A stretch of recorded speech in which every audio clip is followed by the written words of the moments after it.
Before I get to that,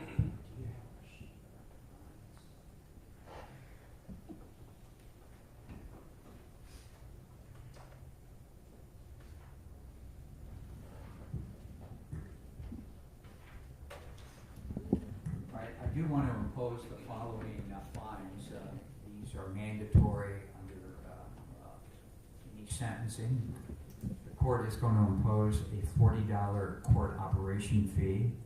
The court is also going to impose a $30 criminal conviction assessment fee.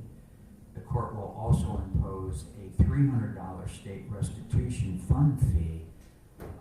The court will also impose a $300 probation parole revocation fee.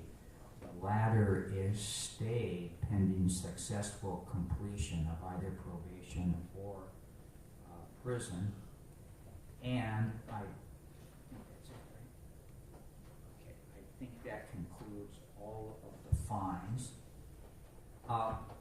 With respect to restitution, it's my understanding that the court always retains jurisdiction, no matter what the sentencing is going to be, for restitution to be determined. The court intends to retain jurisdiction over restitution. At this point in time, it's my understanding that a restitution amount has not been ascertained.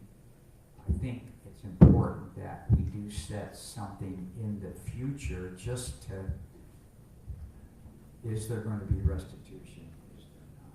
All right? So, am I correct on behalf of the people that in terms of restitution, that we do not have a number or an amount at this time? Correct. Okay. Would the defense agree to that? Correct. Okay, so no matter what the court does today on the sentencing, I'm going to just pick a date. Please look at your calendar. Again, if the people indicate there is no requested victim restitution under 1202, then the court can take the matter off calendar. If there is, then the court will conduct that hearing. And then I would suggest sometime in 3 weeks. Today is the 19th. Sometime,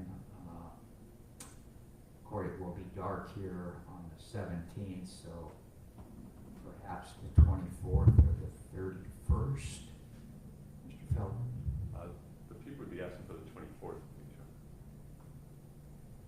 May 24th is sufficient, Your Honor. All right. So with respect to that, again, if the parties contact my clerk indicated that there is no restitution that is being requested, we can merely put that in the minute order, take it off calendar, and there'd be no need for the parties to appear. Is that agreeable with the people? Yes, Your Honor. Thank you. On behalf of your client? Yes. All right, so then we go to the first issue here is whether to grant probation.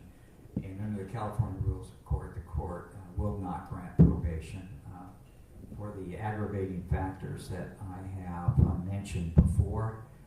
The court does not feel that this would be a case for probation. Now we go to the actual sentence, and the court again has considered those factors in aggravation, and considering those factors and weighing the factors of mitigation, the court does impose for count one the upper term of 3 years. The court will also impose a 1 year on count 3 is the upper term. The court will impose count 4. The court will impose 1 year to run consecutive for a total of 4 years. Now, what I need at this time, and I will accept the representation as officers of the court, what is the amount of what are the credits in this case? The total credits, Your Honor, are 2,106 days, and that is arrived at 1,053 days of actual conduct of 1,053 with a total of 2,106. And this has been arrived by a combination of custody time and the sheriff's home confinement. All right. Again, in reviewing the docket, the court does find that back in 2021, another judicial officer did impose as a condition of bail home confinement. Again, the court is not addressing that. It's not my role at this time to address that. It happened, and it's my understanding under the present law, the defendant gets credit for that, which is basically as if the defendant was incarcerated. Would the people agree with that? Yes, Your Honor, if I could briefly add this to the record. Sure. Penal Code 1203.018 is where that is found, and the interpretation of that in a case, Gerson, Gerson, from 2022, the site is 80 Cal Ave 5th, 1067. That states that proposition that the court just spoke about. Would the defense wish to add anything to that? No, Your Honor.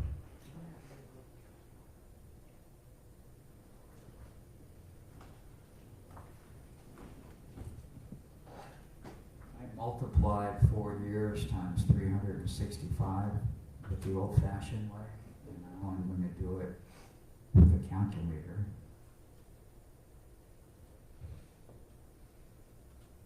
And that equals 1,460 days.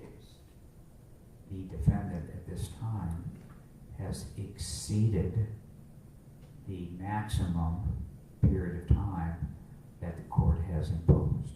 Would the people agree with that? Yes. Would the defense agree with that? That is correct. So the defendant will be then given credit for time served. As a consequence of that, there is no legal authority for the court to either grant probation. So the court, however, did impose fines. And the court is going to order the defendant to pay those fines.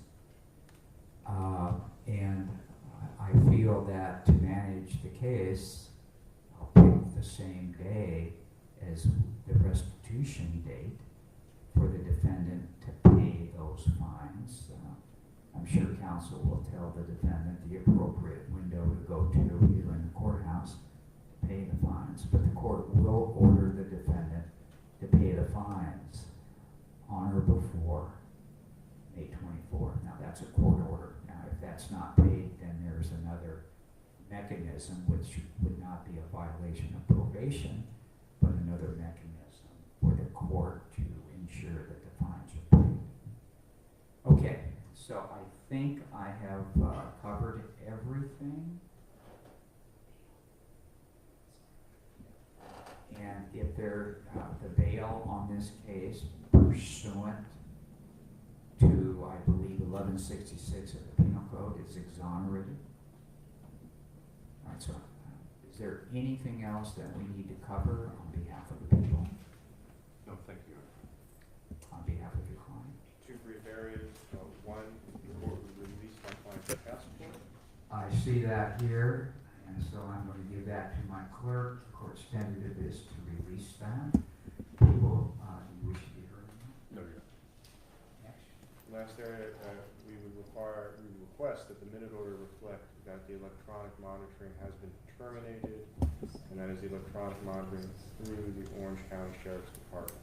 Well, by operational law it is, but I'll put that on the record as well. All right, anything further? No, Your Honor, thank you. Nothing from people. All right. Court now is in recess. Thank you. Thank you. Thank you.